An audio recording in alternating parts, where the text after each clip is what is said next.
Starting from now, we would like to begin the periodic press conference of the board minutes. There is no opening remark. We would like to take questions. If you have questions, please proceed to the nearest microphone and please make sure to mention your name and where you belong to. Kobayashi-san from Nikkei Shimbun, please. My name is Kobayashi. I belong to the Nikkei Shimbun. Today's cabinet meeting in regards to foreign ministers the visit of the West Asia and African countries has been decided. I would like to know about the details and the aim. Yes, starting from late July up until early August, I am planning on paying a visit to India, Sri Lanka, Maldives, South Africa, Uganda, and Ethiopia. Well, as for the details, we are still making coordination at this moment. Therefore, later I would like to make the disclosure from my side. Anyhow, enhancement of the relationship with international partners, including the Global South, is something of the priority for us as the G7 presidency holder of this year. And my visit at this time is one of such engagement. And in order to realize the FOIP of the Japanese government, we would like to work on the further enhancement of the relationship with the West Asian countries and African countries. With that view, we would like to work on the consultation. Next question, please. I am in each case Morita. In relation to your question, so you'll be also visiting in Sri Lanka as part of the aforementioned trip. Sri Lanka is facing an economic crisis, and it's been a year since the Sri Lanka elected new president. And there is an issue of the debt and how will the Japan be addressing the economic crisis. Yes, with regards to the debt issue of Sri Lanka, together with India and France, we established a creditor committee for Sri Lanka as a co-chair. And the first meeting was held on the 9th of May. And since then, the debt restructuring is being discussed toward agreement. In May, the president of Sri Lanka, Wickremesinghe, visited Japan, and I had an opportunity to pay a courtesy call. And at the time, the president expressed gratitude to Japan's contribution in the discussion toward restructuring of debt. Japan will continue our effort toward the transparent and fair debt restructure, working together with Japan, France, and India, and other major creditors leading the process. Thank you.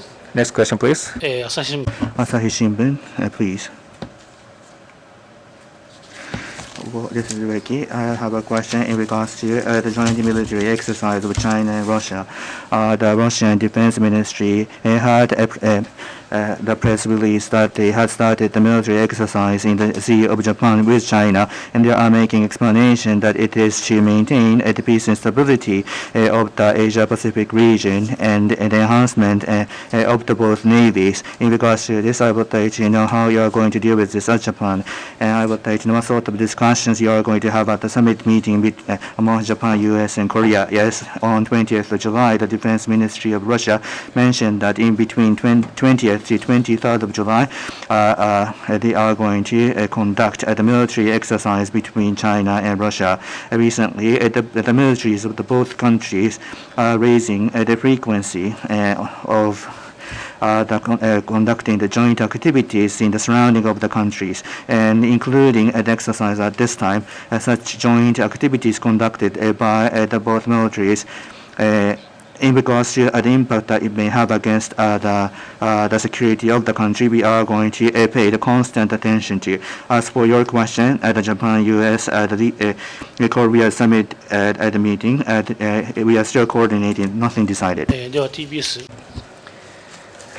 Miyamoto-san from TBS. Thank you very much. I am Miyamoto from TBS. I have a question with regards to the diplomacy with the Middle East.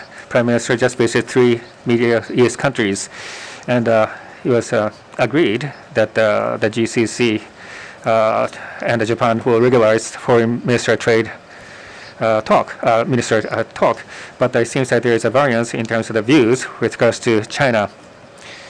But going forward, how will the importance with regards to the importance of the international order based on the rule of law, which is free and open, will be conveyed. Yes, the Prime Minister visited Saudi Arabia, UAE, and Qatar.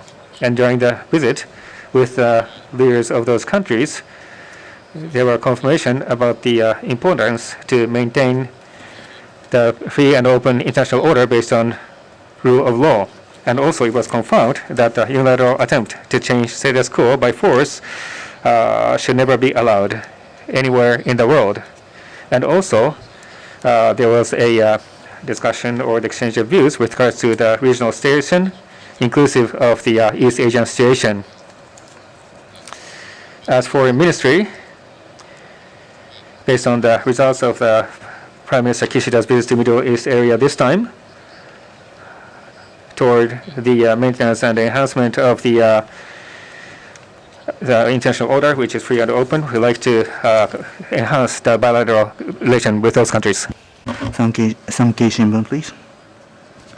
Well, my name is Arakawa. I belong to the Sankei. Well, on Friday in Jakarta, there was the foreign ministerial that had been held, and in regards to the collaboration on the spread, the measures against the spread of the disinformation, I believe that there was a discussion. So I believe that this is related to the response to China, and I have a question in regards to it. Well, based on the exchange of the opinion, I would like to know as to what sort of activities are planned or being conducted already amongst Japan, the U.S., and South Korea.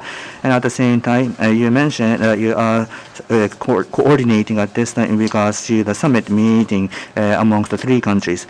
In regards to the untreated water, the prevention of the disinformation, is that going to be the part of the topic to be discussed, is a question. On 14th, at the foreign ministerial meeting that had been held among the three countries, we had a discussion because of the collaboration for the prevention of the disinformation for the untreated water. But for the details, I would like to refrain from making comments as this is diplomatic. Anyhow, the spread of the malicious spread of the disinformation is the threat for the free and freedom and the democracy, which is the basis of our universal value.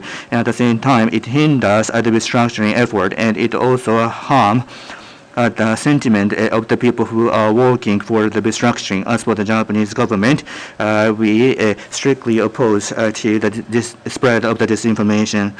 Together with the international society, including the U.S. and South Korea, against the spread of the disinformation with the malicious intent, we are going to take necessary measures, and continuously with the transparency, we would like to provide the information accurately and based on the scientific the basis. As for the summit meeting among the three countries, as I mentioned already, nothing is decided as this is still under coordination at this time. Next question. Are there no questions? This closes the today's press conference. Thank you.